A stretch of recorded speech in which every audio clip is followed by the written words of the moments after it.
미국 연방대법원은 1월 9일 트럼프 행정부가 광범위하게 시행한 상호 관세 정책의 적법성 판단을 발표하지 않았습니다.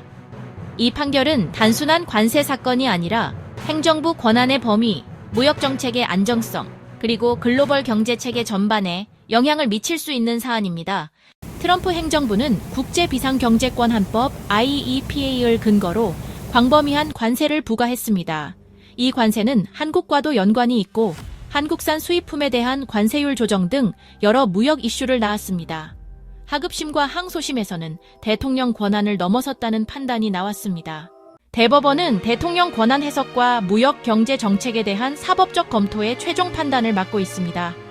쟁점은 비상경제권-한법이 관세 부과를 위한 법적 근거로 충분한지, 대통령이 의회 동의 없이 광범위한 관세를 부과할 권한이 있는지입니다.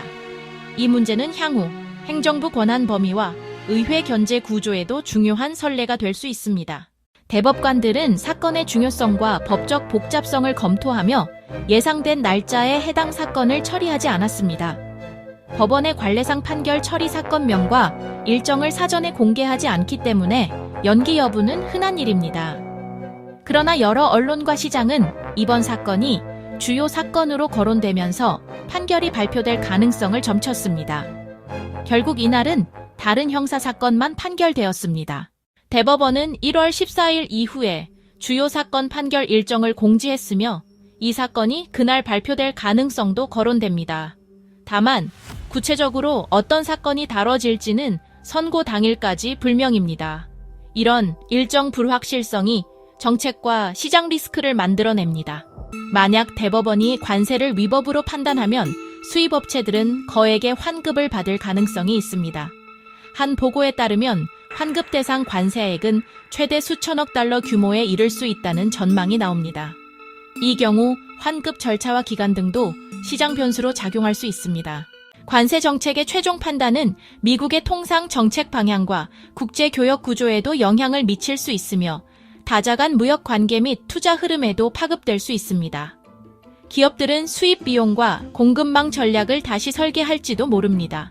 일부 투자자들은 판결 연기로 불확실성이 커지면서 주식 채권 외환 시장의 변동성을 경계하고 있습니다. 관세 정책이 경제 성장률, 물가, 공급망에 영향을 줄 수 있기 때문입니다. 백악관과 행정부는 대법원이 관세를 위법으로 판단할 경우를 대비해 다른 법률을 동원할 계획을 논의하고 있습니다. 무역확장법 232조 등 다른 법적 권한을 활용할 수 있다는 언급도 나왔습니다. 관세 판결이 최종적으로 발표될 때까지 무역 정책의 불확실성이 유지될 가능성이 큽니다.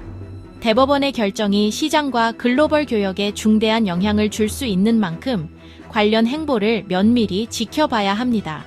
결론적으로 지연 자체가 이미 중요한 신호이며 판결 내용이 향후 미국 통상 구조를 재설계할 수 있는 분기점이 될 수 있습니다.